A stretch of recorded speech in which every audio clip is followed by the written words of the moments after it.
With the Taken King style Forsaken expansion finally here, we thought we'd take a look back at Destiny 2's somewhat rocky journey since its initial release. I'm Fallout Plays with the Leaderboard, and this is Destiny 2 Then vs. Now.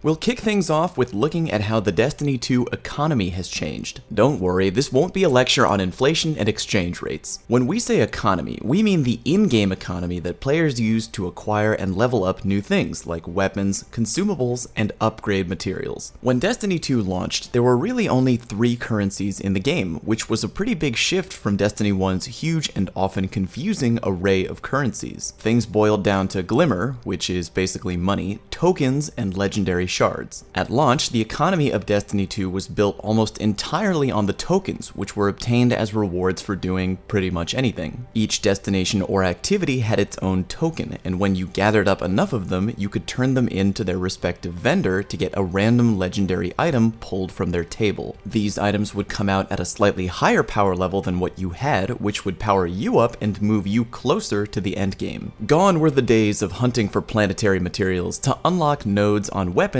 just to use them. Just get around 20 tokens, cash them in, and receive a power boost. If you wanted to advance your high-level gear, you could dismantle legendary and exotic equipment into legendary shards, and use those legendary shards to infuse it into another piece of gear to raise its power level. It seemed to be what players were looking for after Destiny 1's confusing and exhausting economy. There was a clean gameplay loop. Grind tokens, cash them in for more powerful rewards, rinse and repeat. Even exotic gear, the most sought-after trophies in Destiny 1, were available randomly as either rewards in these packages, or rewards from completing events that would also reward tokens. However, problems arose pretty quickly. The gameplay loop was too clean, if you can believe it, and this led to a common issue when players reached the endgame. Much of the grind was taken out of the game, and in combination with D2's clean gameplay loop, it became really easy to get your Guardian to maximum power. The packages from the vendors became much less valuable when they stopped providing power-ups. With nothing useful to spend tokens on, players would stop cashing them in. They would be buried underneath the legendary shards that came from dismantling the now worthless gear from the packages. Items sold from the Eververse store are the only ones players didn't have easy access to, but we won't go there. Trust me, that was a whole different can of worms. Upset and out of things to do, the player base needed new items and objectives to chase with all their shards and time. Enter the Masterworks Legendary System. Masterworks were upgrades of existing gear, the weapons providing a boost to a random stat and the ability to keep their team's supers charged by generating orbs on a multi-kill. If you didn't want your Masterwork, you could dismantle it to get a Masterwork core. With enough Masterwork cores, you could upgrade something that you had to Masterwork, or you could re-roll the stat bonus on a Masterwork you already had. The Warmind expansion brought with it an Exotics Masterwork system to pair with the legendary one, giving players new things to seek out. But was it enough? Many players lament that they still feel like there's nothing to do with legendary shards. Neither Masterworks really address it. The Forsaken expansion promises economy changes and the ability to bring Year 1 weapons up to speed with the Year 2 gear. Let's take a look at how the endgame has changed. The endgame activities in Destiny are what PvE aficionados return to the game for day after day, and the offerings have shifted throughout the life cycle of the game. Determining if you're in the endgame is relative to your power level. Your Guardian's power level is based on an amalgamation of the power of each piece of gear you have equipped, so raising it is all about hunting down higher levels of gear. In the beginning, the ascension to endgame was all about grinding out those token packages until you hit power level 265. This could have been done throughout any event, but just about everyone did public events until they rebalanced the economy. Now, the cap back then was 305, but rewards from token packages only ever hit power level 265. To go further beyond, players would have to complete milestones, weekly challenges that always rewarded players with something of a higher power level than they currently had. Some milestones could be completed by almost anyone, like the flashpoints, but others, like the Nightfall Strike, were for experienced Guardians and their teammates only. Once you'd cleared enough milestones and reached power power level 280, you were ready to take on the Leviathan Raid. The raid would reward unique gear of milestone power, and was, you know, the coolest activity in the game. The rewards from the raid and these milestones would reset each week, formulating the endgame. So, what happened since then? The endgame, similar to the economy we talked about before, was panned as shallow and skewed. Rewards didn't often line up with the time it took to complete the activity, and players would feel stuck when they hit that 265 level, as their progression suddenly slowed to a crawl. Players who got to play the Leviathan Raid thoroughly enjoyed it, but many didn't stick around that long. Many players also wanted more unique rewards for the non-raid activities, rather than an item they could get from a vendor, but with a slightly higher power level. With the endgame stagnating, fixes were necessary. A few tweaks helped rebalance the rewards for each activity, and a prestige mode was added to the raid and Nightfall Strike, making them more challenging and offering a few new rewards. When the Curse of Osiris DLC launched, it added a new sort of mini-raid called a raid layer, as well as a new area to explore and heroic versions of certain missions for higher powered guardians to tackle. It also raised the power cap to 335 and brought older activities and milestones up to match. There was a huge problem though. If you didn't have the DLC, you just couldn't play the prestige activities anymore, even though you used to be able to. The power requirements were pushed outside of what was possible for you. Naturally, folks got pretty upset about that, so the developers at Bungie deployed a quick, somewhat messy fix to make these modes available to players without the DLC. With Curse of Osiris's messy attempts at evolving the endgame behind them, how did Warmind change the game? Well, for starters, the power bump didn't lock anyone out of content they already had, which is always appreciated. The additional patrol zone of Mars was also much better received than the, let's call it, small zone added in Mercury. The biggest addition to the endgame, however, was the new Escalation Protocol mode. A horde mode with rotating bosses and multiple waves, it was a fresh new addition to the game that gave players a new activity to complete with meaningful rewards, something that players had been clamoring for ever since Destiny 2 launched. It was just a little hard to get it. The gap in power level between I finished the new Warmind campaign and I'm allowed to participate in Escalation Protocol was pretty wide, and players complained about how long it took to actually access the new mode. Forsaken and its new modes are fresh off the line. So do they provide what high-level players have been looking for? We'll check in with that a little later on to see. So now that we've seen how the economy and the PvE endgame has changed, let's take a look at Destiny 2's Crucible environment. Despite the Destiny series' laundry list of problems, the gunplay has always been consistently strong. And the gunplay is best in the PvP environment of the Crucible, my favorite thing to dive back into and play. After hearing feedback from the first game, Bungie took a more tactical, slowed down approach to Destiny 2's Crucible. Weapon loadouts were changed for Destiny 2 from the primary, secondary, and heavy type to the kinetic, energy, and power type. Now, without getting too deep into it, the biggest part of this change is that nearly all of the weapon types unique to the secondary slot in the first game were moved to the power slot in the second game, which would make finding ammo for those weapon types in matches much harder. Crucible also tightened its matches, going from 12 players and 6v6 teams to 8 players in 4v4 teams. While this change attempted to create more tactical matches, as was Bungie's intention, the Crucible started to feel stagnant. Gone were the really flashy, exciting plays that were so much fun in the first game. Now, the best way to win was to stick to a teammate, post up, and shoot down the lane with a long-range weapon. Holding favorable terrain and coordinating with your team? How could anyone ever find fun in that? To give PvP a much-needed shot in the arm, Bungie introduced the Iron Banner and Trials of the Nine events early on. These events allowed players to go into the highly competitive modes they loved from the first game. Trials of the Nine was met with praise, offering really unique and useful rewards from the absolute coolest social space ever. Iron Banner stumbled a bit at first. Players felt slighted by the token system and its way of doling out random rewards. Although it didn't quite stick the landing, Iron Banner received quick fixes that got it back on track before too long. Although the Curse of Osiris expansion added 3 new maps, one was only available if you played on PlayStation 4. The Warmind expansion is where we started to see some really exciting new stuff in the Crucible for everyone. Just about every single exotic weapon in the game got a rework, thrusting previously panned weapons like the Graviton Lance straight into the top tier spotlight. Exotic weapons felt more exciting than they ever had in Destiny 2, and the types of weapons people would see in the Crucible started to to shift in a big way for the first time in a while. Perhaps the biggest additions to the Crucible, depending on who you ask, were the Valor and Glory systems. Each was a ranking system for different modes. Valor for more casual players, which would never derank, and Glory for the more competitive sharpshooters, which would go up or down depending on if you won or lost. Ranking highly can reward players with exclusive gear, giving players a new reason to play Crucible beyond just for kicks, something that Crucible diehards had been begging for. Oh, and of course, we can't forget about the 2 new maps, both on Mars and finally without a PlayStation 4 exclusive. Exciting stuff for sure, but in the build-up to Forsaken, we saw free-for-all mode, aka Rumble, added to the rotation of permanent game types, while the struggling Supremacy was removed. But also, wait for it, the return of 6v6. Players got a taste of it in an earlier Iron Banner event, but now it's here to stay. So, Forsaken is here. What does this newest expansion bring to the table? Let's start with the campaign. We can finally play in a location we've always had our eyes on, the Reef. We only ever caught glimpses of it back in Destiny 1, including a very limited social space. But now we can actually explore the majority of it and fight enemies there. We have not 1, but 2 social spaces to explore, with the Tangled Shore being available right away. Similar to patrol zones we've seen before, most of Forsaken's campaign takes place there as players hunt down the Scorn on their quest for revenge. Oh, I'm sorry, how rude of me. Allow me to introduce the new enemy type, the Scorn. Finally! Now, they're technically still fallen, but each Scorn has a totally different design than their fallen brethren, sort of like the Taken from D1's The Taken King. What's especially interesting though is the Dreaming City, a high-level patrol zone which opens up for Forsaken's endgame. It's roughly the size of Nessus, way bigger than piddly old Mercury. Here's the best part of the Dreaming City. The entire area changes from week to week, including its available secrets, vendor locations, and enemy placement. We'll have to see if the changes enable new ways to explore it, but this is a huge shot at addressing the complaints of when out patrolling. If that weren't enough, it also has specific public events called Rift Generator. They're sort of like a tower defense mode. Also, the brand new raid will take place here, so there's that to look forward to. It looks great, but we'll have to see how tough it is to access. Will the work be worth the reward? We'll have to see if it really finds a place in our loot-hungry hearts. Back in D1's Taken King, we were given a brand new subclass to round out the damage types available to each class. In D2, we started with all 3 available. Now, Forsaken offers a new tree for each subclass, capping off each one with a brand new super. These are all designed to fulfill niches outside of what's expected for that subclass. Players now have fun new ways to unleash their light against enemies in PvE and people in the Crucible. I'm personally looking forward to the new Void Warlock and Solar Hunter trees the most, but all of them look like they were designed to fulfill specific roles. Hopefully all of them will have their place to shine. And we can't forget about the Crucible changes that Forsaken brings. Beyond new maps and new weapons, the basic stuff we always see in every new expansion, Forsaken has added Gambit Mode. It's something like a hybrid of PvE and PvP. 2 teams of 4 load into separate but identical arenas, and they have to clear out hordes of enemies quicker than their opposing team. Defeating enemies spawns motes of light, which you can bank to briefly spawn tougher enemies on the opposing team's side. If you want to get your hands dirty, both teams eventually have the option to send one of their own players forward into the other team's arena to attack the enemy guardians directly. Playtests of the mode have been super positive, and players say that the mode takes a lot more strategy than it might seem at first. On paper, Gambit Mode looks like it has something to satisfy every kind of Destiny player, and I have high hopes that over time the mode will become incredibly popular now that it's out in the wild. Forsaken is finally live to play, and the space dust is settling on all these new goodies. Perhaps this will be the one that becomes a welcome addition to Destiny 2's rocky history. I'm Fallout Plays with the Leaderboard. If you liked this video, be sure to hit that subscribe button and check out our 107 facts about Destiny 2. Thanks for watching.